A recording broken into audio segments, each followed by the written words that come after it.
hanyuma rero aba bakozi b'Imana baravuga ngo ufashe ifoto yawe y'icyo gihe ukayegeranya n'iki gihe wabona impamvu zo gushimira Imana.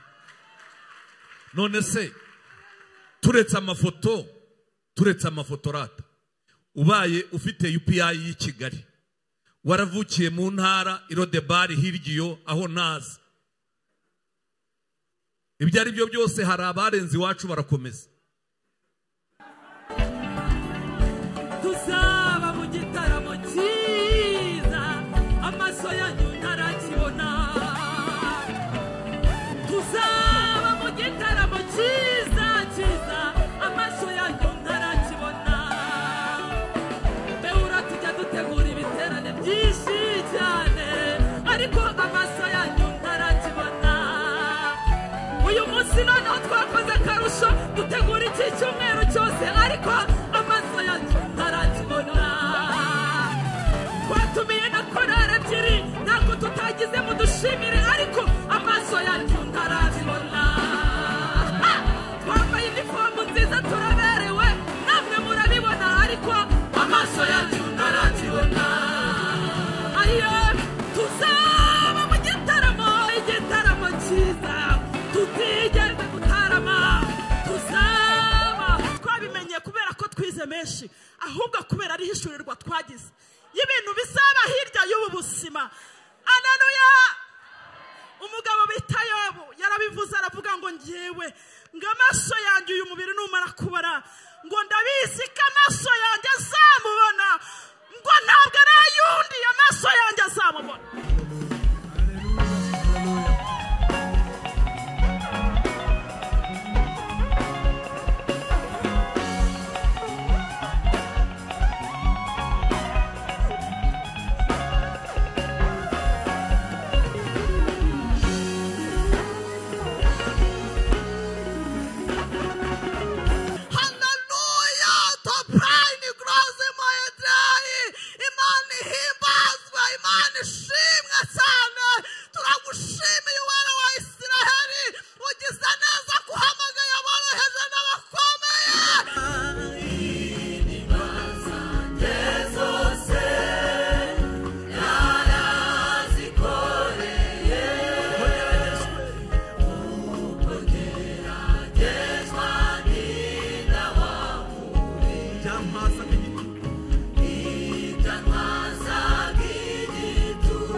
Musigira umwotsi w'ibimenyetso by'uko yayirwanye.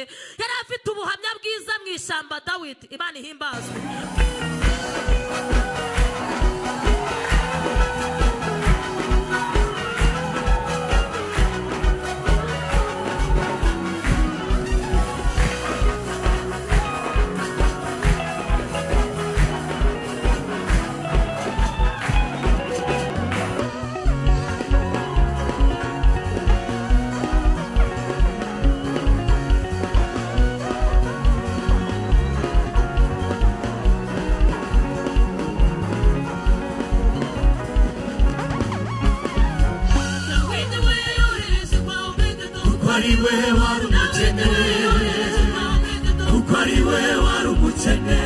Ashaka kuba itangazo ariko wakiriye Imana ntabagipfuye.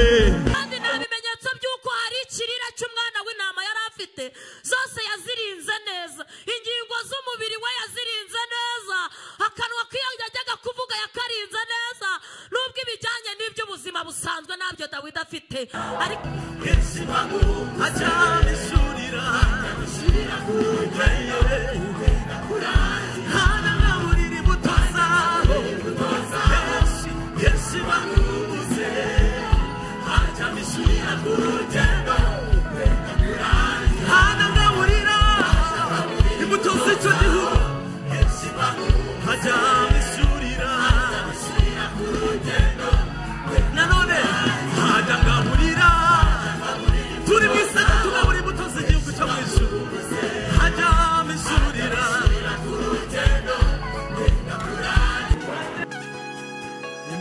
ishimwe.